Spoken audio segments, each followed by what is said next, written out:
بجد ممكن دي تبقى أول مرة في تاريخ أرسنال ومانشستر سيتي يتقابلوا هما الاتنين بيتنافسوا على الدوري. أرسنال في الشوط الأول ورانا هو ليه أكتر فريق بينافس السيتي على الدوري، ولكن في الشوط التاني بعد ما جراديولا ضحك على أرتيتا السيتي بيورينا هما ليه الفريق اللي غالبا هيكسب الدوري. انا قلت ان جراديولا ضحك على ارتيتا لانه فعلا في الشوط الثاني جراديولا عمل تغيير تكتيكي قلب بيه الماتش وخلى الماتش عشوائي تماما بعكس كل حاجه اتعودنا عليها من طريقه جراديولا في اللعب واللعب التمركزي وان كل حاجه محسوبه.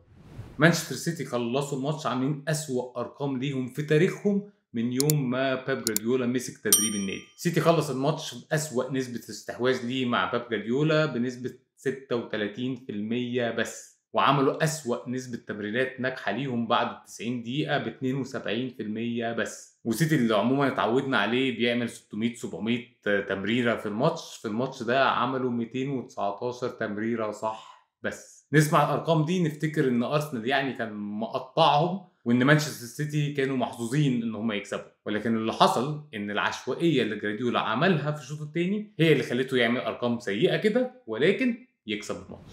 طيب نرجع بقى لبدايه الماتش والشوط الاول، واول حاجه هقولها ان الماتش ده بصراحه كان حماس جدا، وده عشان الفرقتين كانوا نازلين عايزين يكسبوا الماتش، ولكن بصراحه ممكن تكون دي اول غلطه ارتيتا عملها. انا عن نفسي بصراحه وناس كتير بنحب اللعب الهجومي، وكنت دايما بقول ان احسن لي اخسر وانا بهاجم عن ما اكسب وانا بلعب لعب ممل مورينيو وانا بدافع. بس بصراحه دلوقتي وانا بحاول ادينا هو لابس اسود ومتضايق كمشجع لارسنال ونفسي نكسب الدوري، ده بصراحه ماتش كان لازم يبقى فيه ذكاء شويه من ارتيتا بالذات في الشوط الثاني ويحاول يطلع بالتعادل، لان بصراحه ارسنال كان سابق سيتي ب3 نقط ولسه عنده ماتش متاجل، فالتعادل كان هيبقى طعم الخساره كده لمانشستر سيتي، بالذات ان ارسنال بيلاعب سيتي وهو بيغيب عنه اتنين يمكن من اهم الاتنين في الفرقه، جابرييل جيزوس وتوماس بارتي للاصابه. فاصلا ان انت تكسب سيتي في وجودهم كان هيبقى انجاز عالي جدا، من غيرهم بصراحه كنت حاول تلعب على التعادل.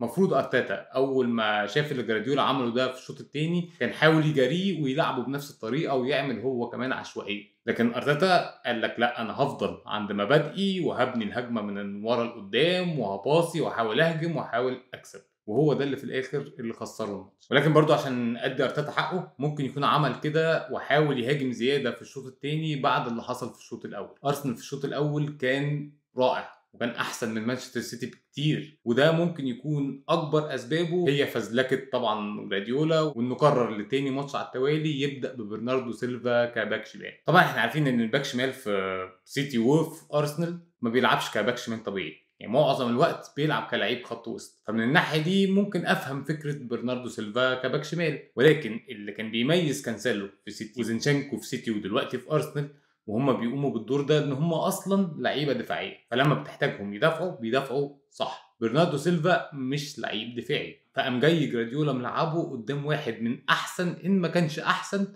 الوينجات اليمين في الدوري الانجليزي بوكايو ساكا، وفعلا ده اللي خلى ارسنال كعبه عالي جدا في الشوط الاول لدرجه ان برناردو سيلفا خلص الشوط الاول عامل 4 فاولات على بوكايو ساكا لغايه ما كان انذار، وعنده نسبه تمريرات ناجحه 62% بس، وده اللاعب زي برناردو سيلفا حاجه طبعا ما بتحصلش. فكل ده كان تمام جدا وارسنال كان شكله هو الاقرب من انه يكسب الماتش لغايه ما جراديولا عمل اللي عمله في الشوط الثاني. جراديولا جه الشوط الثاني زي ما قلت وعمل ماتش عشوائي تماما. جراديولا خلى لعيبته تبطل تلعب كور قصيره من ورا لقدام، وكل ضربات المرمى ادرسون كان بيشوطها طويله في نص ملعب ارسنال، ولو كنا نفتكر مثلا ان كلهم هيتلعبوا الهالاند طويل عريض جدا يستلم، لا هو كان بيلعبها يوديها في نص ملعب ارسنال عشان الكره تبقى مع مدافعين ارسنال وهو يقوم ضاغط بكل خطوطه عليهم، لانه قال لك انت الشوط الاول هجمت عليا لغايه ما لعيبتي غلطت وانت ما استغلتش الفرص، انا في الشوط الثاني هعمل نفس القصه هضغط عليك، لعيبتي احسن من لعيبتك هتغلط ولكن انا هعرف استغل الفرص. وفعلا جونين سيتي اللي جم في الشوط الثاني جم بسبب ضغط على لعيبه ارسنال اللي عملت تمريرات خاطئه ادت للاجوان دي. فالعشوائيه اللي جراديولا عملها في الشوط الثاني هي برغم انها اديته ارقام كده في الاحصائيات شكلها سيء، ولكن هي اللي كسبته الماتش زي ما قلت. بالفوز اللي مانشستر سيتي عمله ده بقت دي تالت مره بس في تاريخ البريمير ليج ان تاني الدوري يكسب اول الدوري ويعديه في الترتيب بعد ما يكون فات اكتر من نص الموسم. حصلت مرتين قبل كده ما بين تشيلسي ومانشستر يونايتد في 2010 وما بين مانشستر سيتي ومانشستر يونايتد في 2012، وفي المرتين الفريق اللي عمل كده كسب الدوري. هالاند بعد صيامه عن التهديف كام ماتش كده جاب الجون ال 26 له مع مانشستر سيتي في الموسم ده عشان يتساوى مع اجويرو كاكتر لعيب في تاريخ مانشستر سيتي يجيب اجوان في موسم واحد، ولكن هالاند لسه فاضل له 15 ماتش. طيب بعد النتيجه دي مين اقرب انه يكسب الدوري؟ هو ارسنال فاضل له لسه ماتش متاجل، فلو عرف يخرج من الكبوه دي بسرعه وكسب الماتشات اللي عنده دي هيرجع تاني يبقى هو اول الدوري. ولكن بصراحه وليفربول يشهد على الكلام اللي هقوله ده ان مانشستر سيتي اول ما بتديله الفرصه وبتخليه يعديك بيبقى زي الجرار كده ومفيش حاجه بتوقفه، لان ارسنال كانت اكتر حاجه تزود فرصه للفوز بالدوري هي ان في ماتشين قدام سيتي يجيب نقط اكتر من اللي السيتي هياخدها منه، او على الاقل نفس النقط. فبخسارته على ارضه قدام سيتي دي ده معناه ان ارسنال كده محتاج يكسب سيتي في ارض سيتي، ودي الحاجه اللي في رايي صعبه جدا تحصل. متهيألي احنا مطلوب مننا قانونا يعني ان احنا نقول كليشيهات الكوره بتاعت ان الدوري لسه في الملعب، ولكن صعبه شويه. خلينا نشوف ايه اللي هيحصل واشوفكم الحلقه الجايه.